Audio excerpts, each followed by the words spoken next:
Digital video is a representation of moving visual images in the form of encoded digital data. This is in contrast to analog video, which represents moving visual images with analog signals. The terms camera, video camera, and camcorder are used interchangeably in this article. History. Starting in the late 1970s to the early 1980s. Several types of video production equipment that were digital in their internal workings were introduced, such as time-based correctors and digital video effects units (DVE). They operated by taking a standard analog composite video input and digitizing it internally. This made it easier to either correct or enhance the video signal, as in the case of a TBC, or to manipulate and add effects to the video. In the case of a DVE unit, the digitized and processed video information that was output from these units would then be converted back to standard analog video.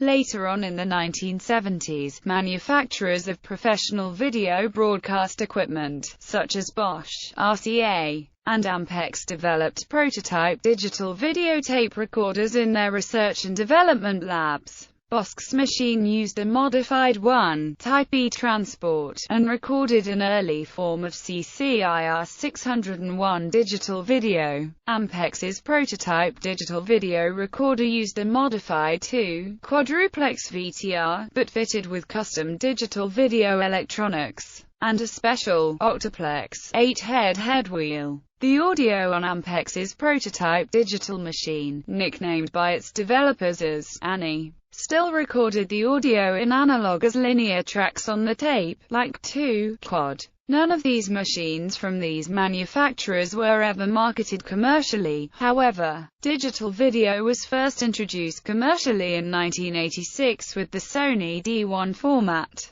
which recorded an uncompressed standard-definition component video signal in digital form instead of the high-band analog forms that had been commonplace until then, due to its expense, and the requirement of component video connections using 3 cables to and from a D1 VTR that most television facilities were not wired for. D1 was used primarily by large television networks and other component video-capable video studios. In 1988, Sony and Ampex co-developed and released the D2 digital video cassette format, which recorded video digitally without compression in ITU 601 format, much like D1. But D2 had the major difference of encoding the video in composite form to the NTSC standard, thereby only requiring single-cable composite video connections to and from a D2 VCR, making it a perfect fit for the majority of television facilities at the time. This made D2 quite a successful format in the television broadcast industry throughout the late 80s and the 90s.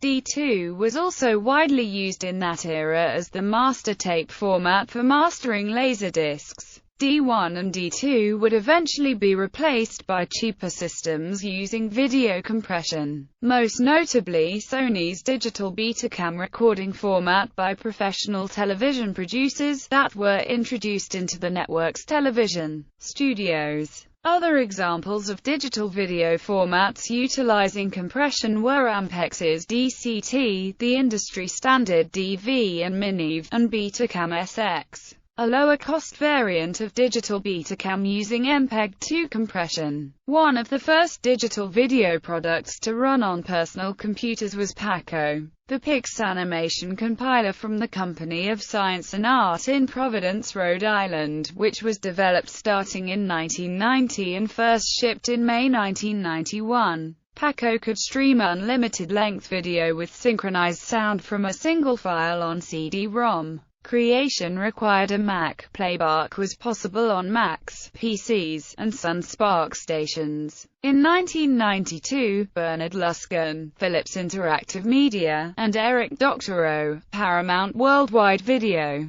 successfully put the first 50 videos in digital MPEG-1 on CD, developed the packaging and launched movies on CD, leading to advancing versions of MPEG, and to DVD. QuickTime, Apple Computer's architecture for time-based and streaming data formats appeared in June 1991. Initial consumer-level content creation tools were crude, requiring an analog video source to be digitized to a computer-readable format.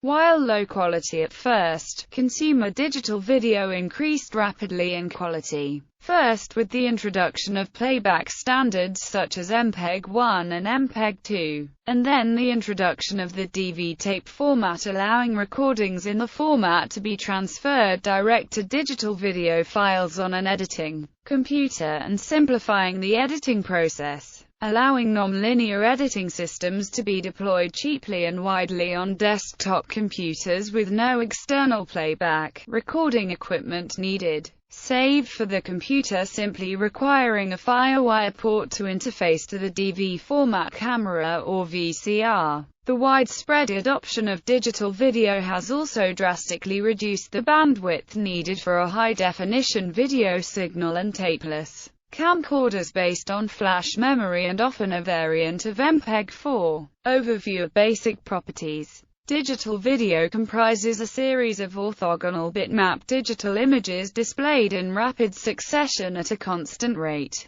In the context of video, these images are called frames. We measure the rate at which frames are displayed in frames per second. Since every frame is an orthogonal bitmap digital image, it comprises a raster of pixels. If it has a width of W pixels and a height of H pixels, we say that the frame size is WXH. Pixels have only one property, the color. The color of a pixel is represented by a fixed number of bits. The more bits, the more subtle variations of colors can be reproduced. This is called the color depth of the video. An example video can have a duration of 1 hour, a frame size of 640 by 480 at a color depth of 24 bits and a frame rate of 25 fps. This example video has the following properties. Pixels per frame equals 640 * 480 equals 307,200. Bits per frame equals 307,200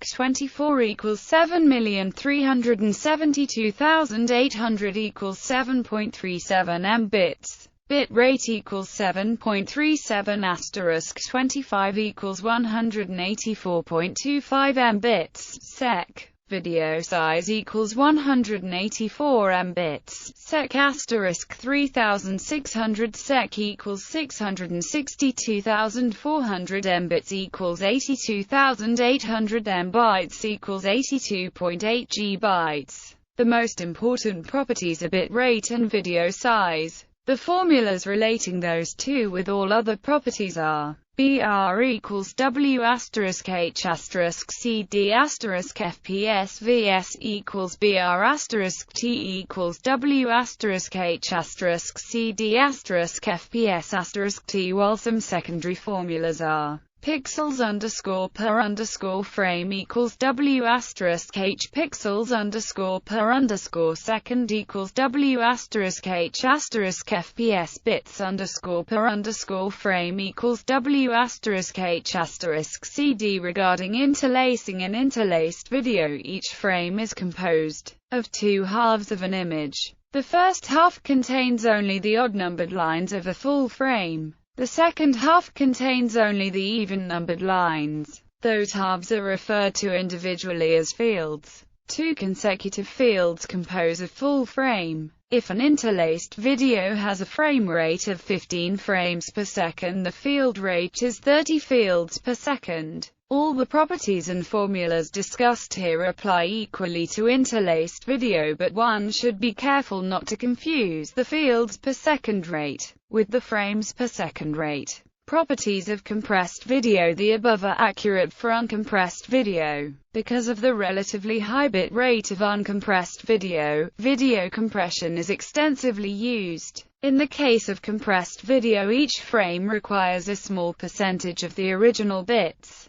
Assuming a compression algorithm that shrinks the input data by a factor of CF, the bit rate and video size would equal to BR equals W asterisk H asterisk CD asterisk FPS, CFVS equals BR asterisk T, CF. Please note that it is not necessary that all frames are equally compressed by a factor of CF. In practice they are not, so CF is the average factor of compression for all the frames taken together. The above equation for the bitrate can be rewritten by combining the compression factor and the color depth like this. BR equals W asterisk H asterisk asterisk FPS. The value represents the average bits per pixel. As an example, if we have a color depth of 12 bits pixel and an algorithm that compresses at 40x, then BPP equals 0.3. So in the case of compressed video, the formula for bitrate is BR equals W asterisk H asterisk BPP asterisk FPS. In fact, the same formula is valid for uncompressed video because in that case one can assume that the compression factor is 1 and that the average bits per pixel equal the color depth. More on bit rate and BPP. As is obvious by its definition, bit rate is a measure of the rate of information content of the digital video stream. In the case of uncompressed video, bit rate corresponds directly to the quality of the video. Bit rate is an important property when transmitting video because the transmission link must be capable of supporting that bit rate. Bitrate is also important when dealing with the storage of video because, as shown above, the video size is proportional to the bit rate and the duration. Bitrate of uncompressed video is too high for most practical applications. Video compression is used to greatly reduce the bit rate. BPP is a measure of the efficiency of compression. A true color video with no compression at all may have a BPP of 24 bits pixel. Chroma subsampling can reduce the BPP to 16 or 12 bits pixel. Applying JPEG compression on every frame can reduce the BPP to 8 or even 1 bits pixel. Applying video compression algorithms like MPEG-1, MPEG-2 or MPEG-4 allows for fractional BPP values.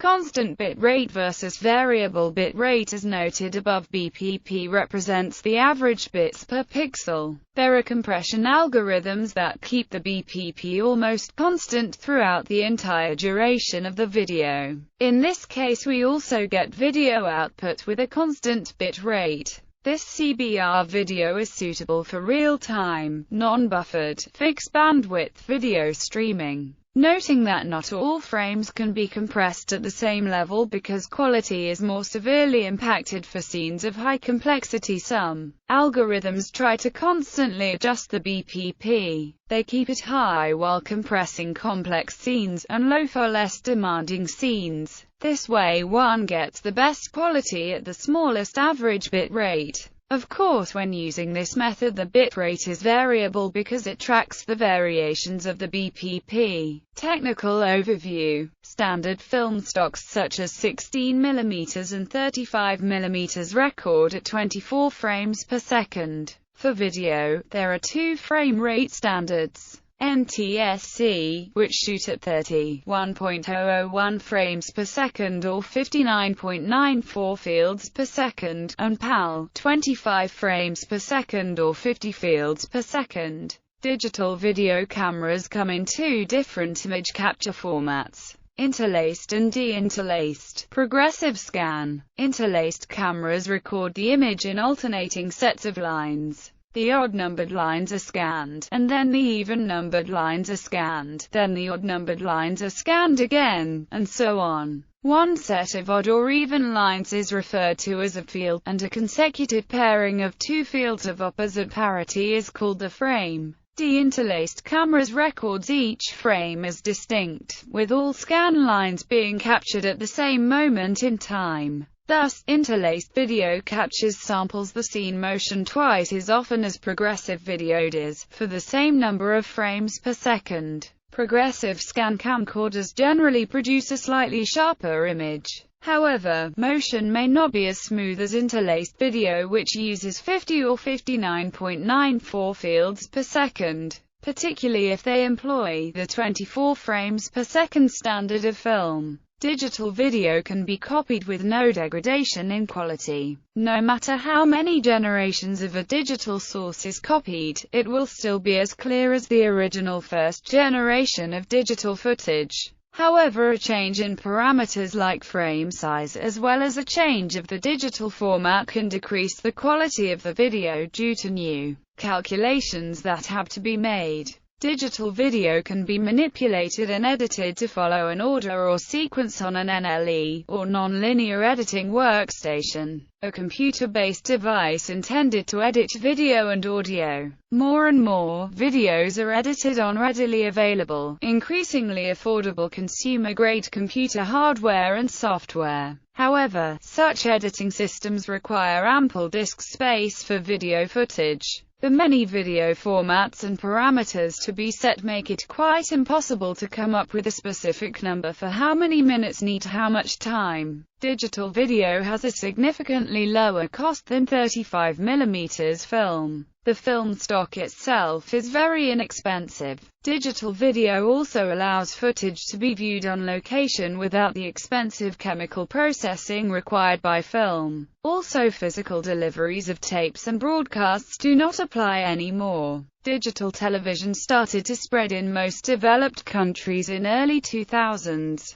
Digital video is also used in modern mobile phones and video conferencing systems. Digital video is also used for internet distribution of media, including streaming video and peer-to-peer movie distribution. However, even within Europe, lots of TV stations not broadcasting in HD due to restricted budgets for new equipment for processing HD. Many types of video compression exist for serving digital video over the internet and on optical discs. The file sizes of digital video used for professional editing are generally not practical for these purposes, and the video requires further compression with codecs such as Sorensen H.264 and more recently Apple ProRes, especially for HD. Probably the most widely used formats for delivering video over the internet are MPEG-4, QuickTime, Flash and Windows Media, while MPEG-2 is used almost exclusively for DVDs, providing an exceptional image in minimal size but resulting in a high level of CPU consumption to decompress. As of 2011 update, the highest resolution demonstrated for digital video generation is 35 megapixels. The highest speed is attained in industrial and scientific high-speed cameras that are capable of filming 1024 by 1024 video at up to 1 million frames per second for brief periods of recording. Interfaces and cables. Many interfaces have been designed specifically to handle the requirements of uncompressed digital video. High-definition multimedia interface, digital visual interface, serial digital interface, DisplayPort, digital component video, unified display interface, FireWire, USB. The following interface has been designed for carrying MPEG transport compressed video. DVB-ASI. Compressed video is also carried using UDP/IP over Ethernet. Two approaches exist for this, using RTP as a wrapper for video packets. 1. 7 MPEG transport packets are placed directly in the UDP packet. Storage formats. Encoding all current formats, which are listed below, are PCM-based. CCIR 601 used for broadcast stations. MPEG-4 good for online distribution of large videos and video recorded to flash memory. MPEG-2 used for DVDs, Super VCDs, and many broadcast television formats. MPEG-1 used for video CDs. H.261, H.263, H.264 also known as MPEG-4 Part 10, or as AVC, used for Blu-ray discs and some broadcast television formats. Theora used for video on Wikipedia. Tapes Betacam SX, Betacam IMX, Digital Betacam, or Digibeta, commercial video systems by Sony, based on original Betamax technology. DVHS, MPEG-2 format data recorded on a tape similar to SVHS. D1, D2, D3, D5, D9, various SMPTE commercial digital video standards. Digital 8, DV format data recorded on high 8 compatible cassettes, largely a consumer format. DV, Miniv, used in most of today's videotape-based consumer camcorders, designed for high quality and easy editing, can also record high-definition data in MPEG-2 format. DVCAM, DVCPRO, used in professional broadcast operations, similar to DV but generally considered more robust, though DV-compatible. These formats have better audio handling. DVCPRO 50, DVCPRO HD support higher bandwidths as compared to Panasonic's DVCPRO. HDCAM was introduced by Sony as a high-definition alternative to Digibeta. Micromph, MPEG-2 format data recorded on a very small, matchbook-sized cassette, obsolete. Prod, name used by JVC for its MPEG-2-based professional camcorders. Discs Blu-ray disc, DVD, VCD,